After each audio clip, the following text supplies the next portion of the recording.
We are just under 2 weeks until the clash at Bowman Gray. I keep on wanting to say the clash at the Coliseum. We were there for 3 years. It's still in my head. I know we're at Bowman Gray, but they have announced the formats for this clash. Very similar track in terms of the length, in terms of the style, and in terms of it's inside a football stadium, but very different location. Bowman Gray Stadium in Winston-Salem, North Carolina, has been a track that's had a bunch of short track racing, has had a bunch of viral clips for crazy crashes, crazy fights, and all of that crazy stuff. It is now going to host the Clash for NASCAR, the one and only preseason race for NASCAR. Every year we have a clash, and every year we have a format of some sort. Sometimes it changes. Sometimes they use it for a few years. And when the tracks change, it adds to it. But I will say, this format's pretty similar, I think, to what we had at the Coliseum, because it's a similar track, similar setup, similar format. So let's look at it. Don't get confused by this graphic. It's a lot to process when you first look at it. It's a little bit overwhelming. But when we go piece by piece, it's actually pretty simple, really. So practice and qualifying, they're going to split it up into 3 groups, and each group is going to get 3 sessions. Pretty simple. Every single car, every single chartered car at least, and even a couple of open cars are going to be in this race. And essentially, you got 3 groups. They're going to split the field into thirds, and you're going to go out and practice. 3 practice sessions. And in that final session, this is the important note here. In the final practice session for each group, the fastest time will determine the starting order of each heat race. So if you're fastest in the first session, or in the first group, I should say, you're on pole for heat 1.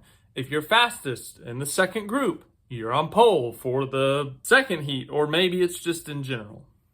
Yeah, take that back. It's not by group. It's if you are fastest in your final session, you are on pole. If you're second fastest overall, you're on pole of heat 2. If you're third fastest on heat 3, you're on pole for heat 3. If you're fourth fastest in practice or qualifying, whatever you want to call it, you are on pole for heat 4, and so on and so forth. Fifth fastest will be on starting second in the first heat. Sixth starting second in heat 2. Seventh starting second in heat 3. Eighth starting second in heat 4, and on and on and on. You can look at the graphic there. So now we have our heats, and we know how they're going to line them up. But what happens in each of these heats? Well, each heat race is going to have a 25-lap race, and essentially, if you finish top 5, you're in. You're in the main event on Sunday. Pretty simple. Just finish top 5. No pressure. Or a lot of pressure, depending on who you are. But yeah, I mean, that's pretty easy. 25-lap race, 4 different heat races, and the winner through 5th place advance to the main event. Really don't need much else there. But what happens if you don't finish top 5? Do you just wrap it up, go home early, and kind of say, "Aw, shucks"? No, you do not say "aw, shucks," because you have another chance in the last chance qualifier. This is not a 25-lap race. This will be a 75-lap race with all the cars who did not advance in the main heats. They will have this last chance to advance into the main event.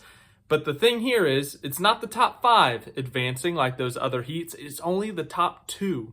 The top 2 advance to the main event. Everyone else at this point, you're going home. But there's one provisional spot. One provisional spot. Whoever is the highest finisher in the 2024 standings, they get a provisional spot in the main event. So let's say last year's champion Joey Logano, he wrecks in his heat race, and in the last chance qualifier he has to start at the back, and he can't make his way through the field, and he finishes 7th. Bad day, bad luck, bad draw, whatever you want to call it. Well, because he's the defending champ, they have a provisional spot for him in the field, and he's going to use that provisional to make the field. Now, yes, that gets you into the main event. That gets you into the clash at the Busch Light Coliseum, or no, not the Busch Light Coliseum, at the I'm going to do this for 2 weeks, guys. You got to bear with me. At Bowman Gray Stadium, but you got to start last. The starting lineup for the 200-lap Clash race is set like this. The winner of Heat 1 will start on pole for the main event. The winner of Heat 2 starts second. The winner of Heat 3 starts third. The winner of Heat 4 starts fourth. Second place in Heat 1, fifth. Second place in Heat 2, second or sixth. And on and on and on. You can look at it here. Then we get to the back. 21st will be the last chance qualifier race winner. Second place in that last chance qualifier will start 22nd, and then 23rd will be the provisional spot based off the 2024 point standings. Remember, we saw this, I think it was last year, I want to say, correct me if I'm wrong, but last year we saw Ryan Blaney, the defending Cup Series champion, have to use that provisional. That's why I used Joey Logano as an example. Last year, we saw Ryan Blaney have a bad heat race. He had a bad LCQ, and he ended up needing to use that provisional. And I think that ended up bumping Christopher Bell out. Like, Christopher Bell missed the main event or something. It was a really big deal. So, yeah, it's, once again, when you look at it all smushed on a graphic, at first, it's like overwhelming. There's so much to look at, but it's pretty simple, really. The third practice session is qualifying, basically, for the heat races. That sets the lineup for the heat races. Then the heat races, top 5 advance to the main event. Everyone else has a chance in a last chance qualifier to advance to the main race. Top 2 from that last chance qualifier, they advance to the main race. And then there's one last spot for the 2024 point standings. Whether that's Joey Logano, Ryan Blaney, who else was in the Final Four last year? William Byron, Tyler Reddick, whoever it may be. Highest finisher in the points that did not make the event in the heats or the last chance qualifier, they are that 23rd and final spot in the clash. There will be no more than 23 drivers. I guess technically there could be less if like someone crashes across the line as they win their heat or something. I don't know. Maybe.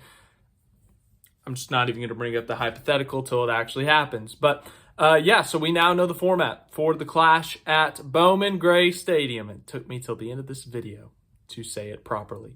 But thanks for watching this video. I hope you enjoyed it. Any other NASCAR news, I'll let you know. Once again, we're just less than 2 weeks away from the beginning of the season. We'll do some more paint scheme videos and stuff like that, but in terms of a season preview, season long, like kind of prediction thing, we'll do it on our normal Sunday before Daytona. I'll properly announce that at a later time, but spoiler alert, it's going to be Super Bowl Sunday.